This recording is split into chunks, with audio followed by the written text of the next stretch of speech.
Хүнсний хувьсгалаар бид нэр зээл авснаас хойш 2 жилийн хугацаанд үйлдвэрлэлийн хүчин чадал 2 дахин нэмэгдсэн гэсэн үг. Бид нар хүнсээ үйлдвэрлэдэг болох ёстой. Энэ хоол хүнсээ өөрсдөө хийдэг болох ёстой. Энэ бол одоо хамгийн чухал асуудал. Та бүхэн маань бол одоо энэ улс орны одоо нуруунд дээр авч явж байгаа хамгийн гол хүмүүс бол манай баялаг бүтээгч нар, үйлдвэрлэгч нар. Холдог, чандаг бүх юмыг үйлдвэрлэх боломжтой. Маш олон төрлийн бүтээгдэхүүнийг үйлдвэрлэх юм боломжтой байна.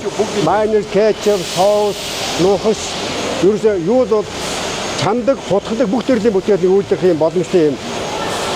Хүчин чадлын тонд төхөөрөмж байна. Тэгвэл 700 мл-ийн савлгаатай, уусан савлгаатай майонез Монголд импортыг орлох бүтээгдэхүүн. Майонез 100% импорт байсан. Одоо доходоо.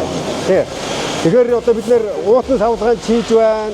Хүнтэй пет савлгаанд чийж байгаа. Өөрөөгөө одоо ингэсээр үйлдвэрлэлийн хүчин чадал манайх одоо 2 дахин нэмэгдчихэд байгаа. Одоо юу?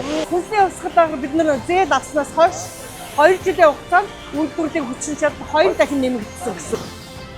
Одоо Монголд үйлдвэрлэснээрээ бид нар одоо гаднаас орж ирж байгаа үнийг 2 дахин хямдруулж чадж байгаа. Тий, одоо ойролцоогоор эн чинь нэг дэлгүүрт 8000 байдаг бол манайх 5000, жижиг хилцээр 6000 байдаг бол манайх 3000-аар. Бид одоо нийгмийн хариуцлагын хүрээнд ерөөсөө хайж байгаа усаа бол маш сайн цэвэрлж гаргах хэрэгтэй гэж шийдээд бид шинээр цэвэрлэх байгууламж бол барьсан байгаа. Цагт 6 тонн одоо үйлдвэрийн хаягдл усыг цэвэрлээд лагийг нь одоо ялгаж аваад хатаагаад боловсруулдаг юм үйлдвэр байсан.